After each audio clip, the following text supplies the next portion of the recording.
Welcome to my channel achieve with astro Sudha. आप सबको astrologer सुधा वाधवा बेदी की प्रेम भरी नमस्ते। आज के हम इस एपिसोड के अंदर मार्स की प्लेसमेंट मेन वैदिक नेटल चार्ट के अंदर थर्ड हाउस के अगर है तो उसका आपकी लाइफ के ऊपर क्या इफेक्ट पड़ेगा, इस बारे में हम बात करेंगे। यानी कि मार्स जो है वो तीसरे घर के अंदर है, इररिस्पेक्टिव ऑफ कि वो किस राशि के अंदर है, लेकिन नेटल चार्ट में लग्न चार्ट है आपका और यहाँ पे अगर मंगल की प्लेसमेंट है तो हम इस बारे में बात करेंगे कि मंगल थर्ड हाउस में बैठकर और उसके जो एस्पेक्ट्स हैं, क्योंकि मंगल के भी स्पेशल एस्पेक्ट्स हैं। आप जानते हैं कि 7वें घर के अलावा वो अपने से चौथे घर को और अपने से 8वें घर को भी दृष्टि देता है, पूर्ण दृष्टि। तो उसका इफेक्ट क्या आएगा उन हाउसेस के ऊपर, इस बारे में हम जानेंगे इस एपिसोड में। लेकिन ये जानने से पहले हम ये समझेंगे कि थर्ड हाउस क्या है और मंगल क्या है, कि एज ए प्लैनेट वो क्या रोल प्ले करता है। अगर हम थर्ड हाउस की बात करते हैं तो थर्ड हाउस क्या है, ये सेल्फ एफर्ट्स हैं आपकी, चाहे प्रोफेशनल लाइफ है या आपकी पर्सनल लाइफ है। थर्ड हाउस आपका कम्युनिकेशन है, मास मीडिया है, कम्युनिकेशन स्किल्स हैं या कम्युनिकेशन स्टाइल्स हैं कि आप कैसे कम्युनिकेट करते हैं अपनी किसी भी चीज को। आपका एग्रेशन है, आप किस तरह से चीजों को लेते हैं, कैसे एग्रेसिवली या कितना, या लेजी है या एग्रेशन है या किस तरह से आप लेते हैं, ये हम सब थर्ड हाउस से चेक करते हैं। आपके यंगर सिबलिंग्स को थर्ड हाउस से देखा जाता है, उनके साथ रिलेशनशिप आपका कैसे रहेगा, ये भी हम थर्ड हाउस के साथ ही देखते हैं। साथ ही साथ आपकी शॉर्ट जर्नीज के रिलेटेड जो भी चीजें हैं वो भी हम थर्ड हाउस से ही देखने का इस चीज को एफर्ट करते हैं। अब अगर हम मंगल की बात करते हैं तो मंगल जो है it's an pure form of energy and it is a competitive skills which you have in you. साथ ही साथ ये पैशन है आपका, और मतलब जो भी एनर्जीज हो सकती हैं आपके लाइफ के अंदर, those are governed by the Mars only. आपका कितना स्टेमिना है, फिजिकल एबिलिटी आपके अंदर कितनी है। मंगल जो है एक सोल्जर है, रिस्क टेकिंग प्लैनेट है, डजंट थिंक ऑफ एनीथिंग, बस कमांड लिया और जंप कर गए लड़ने के लिए वॉर के अंदर। तो that is the style of Mars, it doesn't think twice, not even twice, it doesn't think at all. बस इंस्ट्रक्शंस आई, हुआ, एक्शन हुआ एकदम से, तो आपने इमीडिएटली आप जंप कर गए उसके लिए, वो लड़ने के लिए। ये सिग्निफिकेटर है आपके सिबलिंग्स का, यंगर सिबलिंग्स का। साथ ही साथ ये सिग्निफिकेटर हम लेते हैं प्रॉपर्टी रिलेटेड मैटर्स में, प्रॉपर्टीज का भी कारक जो है वो मंगल को लिया जाता है। एंड द मोस्ट इम्पॉर्टेंट आपका मांगल्य सुख या मैरिटल ब्लिस भी जो है, आपने देखा होगा कि मंगल का रोल जो है वो मैरिटल के अंदर, जब हम उस तरह पहुंचेंगे, जब 4th हाउस 7th हाउस या उनका किस तरह से इफेक्ट आ रहा है उन हाउसेस के ऊपर, then it will be very important. Mangal का रोल वहां पे भी बहुत ज्यादा आता है। How does it handle your marital issues या मैरिटल ब्लिस आपकी लाइफ में है कि नहीं है, मतलब मांगल्य सुख। तो उस समय भी मंगल को हम उस चीज के लिए भी चेक करते हैं कि मंगल की पोजीशंस क्या है, how it is been placed. अब अगर हम थर्ड हाउस की और मंगल की बात कर रहे हैं, then what is third house is also energy, आपकी aggression, and Mangal is also energy. Then it's you can say the fight between the two energies, continuous conflicts, हर समय का एक झगड़ा, क्योंकि दो एनर्जीज आपस में एक जगह पे हैं। इट विल टेक टाइम कि वो पॉजिटिव डायरेक्शंस में मूव करें, बट अदरवाइज जब मंगल थर्ड में आ जाता है तो यू सी कि लॉट ऑफ मतलब कॉम्बाइनिंग ऑफ टू एनर्जी जो है एक कांस्टेंट नेवर एंडिंग स्ट्रगल्स आपकी लाइफ के अंदर हो जाती हैं, जहां पे हर समय आप किसी न किसी चीज को लेके एनर्जीज जो हैं आपस में टकरा रही हैं। क्योंकि मंगल का, इससे पहले आपको बताया कि इस बिहेवियर की वो रिस्क टेकिंग प्लैनेट है और सोचता नहीं है कुछ भी। तो जो और थर्ड हाउस भी आपका एग्रेशन है, आपके सेल्फ और एफर्ट्स हैं, आप क्या एफर्ट करते हैं ना, मंगल वहां बैठ के आपको बिना सोचे समझे जंप करने की एक टेंडेंसी दे देता है कि आप जंप कर गए चीजों में, then what happens with that, उसके साथ आपकी प्रॉब्लम्स भी बढ़ती हैं। बिकॉज बिना सोचे समझे आप जब चीजों को करते हैं तो उसके जो नेगेटिव रिजल्ट्स हैं वो भी आते हैं, बट जो आप एक्शंस लेते हैं that also gives you results, और एक प्रोग्रेशन आपकी लाइफ में धीरे धीरे आप सीखते जाते हैं तो प्रोग्रेशन होता जाता है, होता जाता है, होता जाता है। तो it is in positive also in some senses depend, क्योंकि अभी हम जो बात कर रहे हैं वो सिर्फ एक थर्ड हाउस की बात कर रहे हैं। Definitely depending upon the rashis also it will depend, और other aspects and conjunction जो उसकी होंगी वो भी उसके ऊपर किस तरह से इफेक्ट डालेंगी वो डिपेंड करेगा, क्योंकि उसके ऊपर आपके एक्शंस डिपेंड करेंगे। बट अदरवाइज जो एक मंगल का अट्रैक्ट करता है कि ये कंबाइनिंग ऑफ एनर्जीज में स्ट्रगल को, वो साथ ही साथ आपको प्रोग्रेशन भी दे रहा है लाइफ के अंदर। थर्ड हाउस आप काल पुरुष के अंदर क्या देखते हैं कि वो जेमिनी है। थर्ड आपका जेमिनी है और मरकरी है, and it is a scattered energy, क्योंकि काल जेमिनी इज नॉट इकट्ठा नहीं है, वो स्कैटर्ड एनर्जी फैली हुई है। And what Mars is doing it like need focus नहीं कर पाता, वैसे ही सोचता ही नहीं है, ऊपर से स्कैटर्ड एनर्जी है थर्ड हाउस की, तो इससे लैक ऑफ फोकस, बस बिना सोचे समझे जंप करना। तो क्या चाहिए आपको, ऐसे नेटिव्स को एक डेफिनेट गाइडेंस की बहुत जरूरत होती है।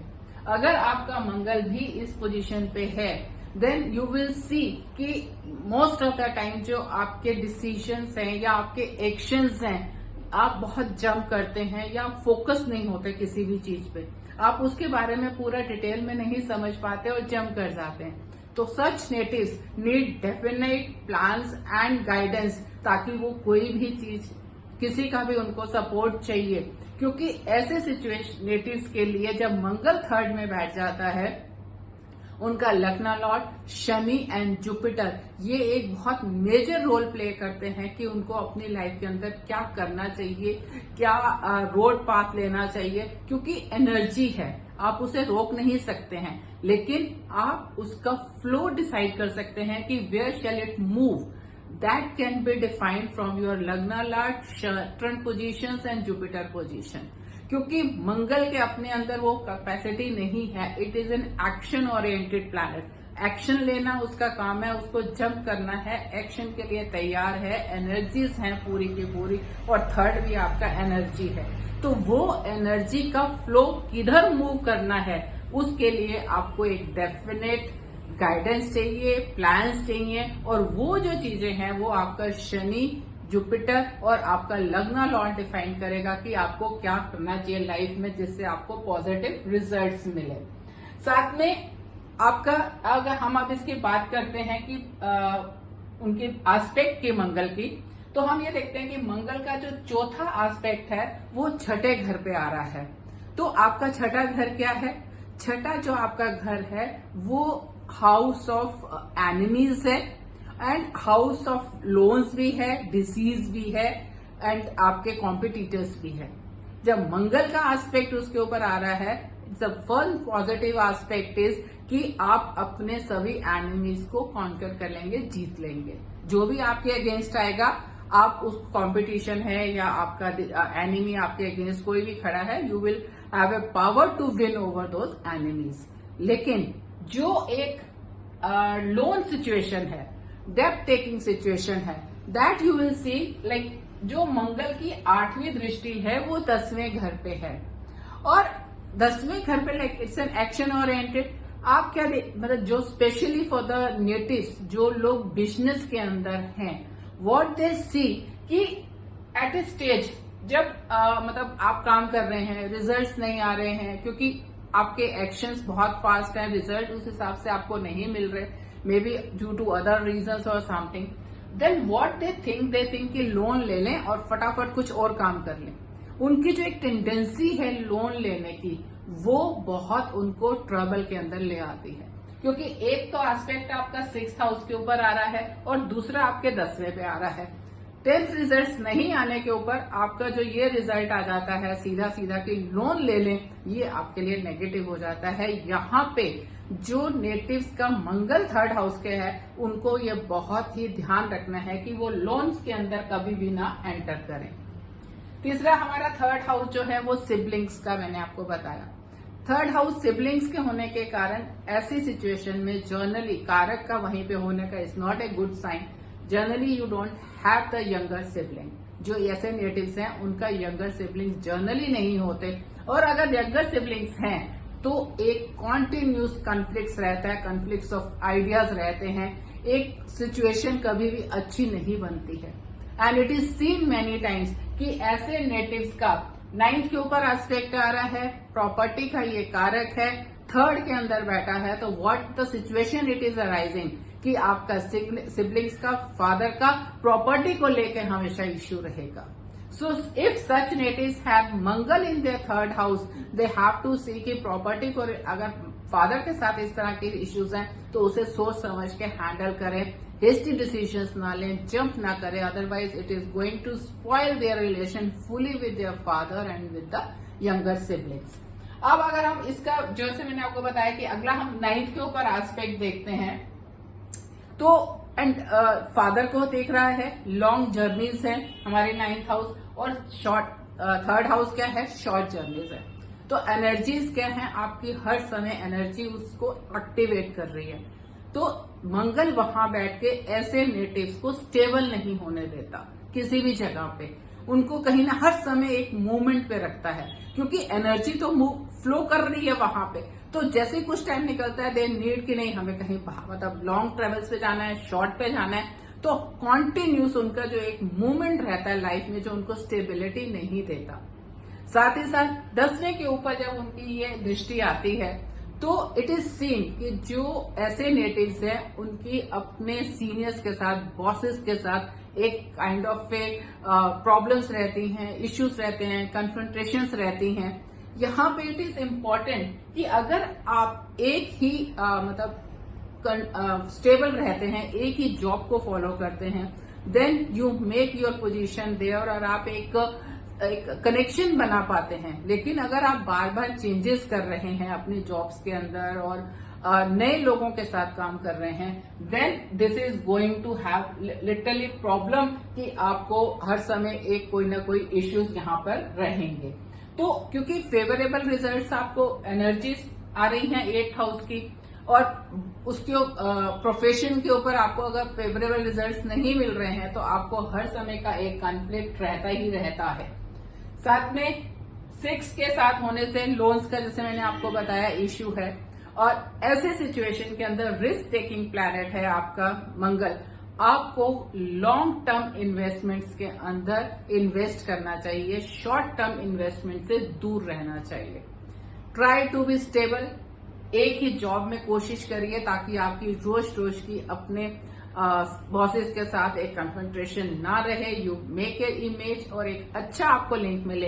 एंड इन्वेस्टमेंट के पॉइंट ऑफ व्यू से आपको ये बहुत ध्यान रखने की जरूरत है कि जो आपके इन्वेस्टमेंट्स हो वो लॉन्ग टर्म इंवेस्टमेंट्स हो, शॉर्ट टर्म इन्वेस्टमेंट ना हो। इट हैज बीन सीन कि जिन लोगों का मंगल 3रे घर में होता है, स्टॉक मार्केट्स के अंदर इंफ्राडे इन्वेस्टमेंट जो लोग करते हैं उसके अंदर उनको काफी लॉसेस रहते हैं, ये they lose money in that. तो इट इज ऑलवेज एडवाइज्ड कि वो इस तरह की चीजों को ना करें, क्योंकि गैम्बलिंग जो ऐसी चीजें हैं it is not advised for such natives. So I think complete overview has been given for the Mars in the 3rd house, irrespective of its Rashi, which we will take in due course on later episodes, कि अगर राशिस का भी अगर क्या क्या राशि है जिसका इफेक्ट मंगल का क्या आएगा, कि 3rd house and the what राशि it is there, then we will see that also. But at the moment इस एपिसोड में इतना ही। अगर आपको ये एपिसोड पसंद आया हो तो मुझे सब्सक्राइब करें, लाइक करें एंड शेयर करें। आपका दिन शुभ।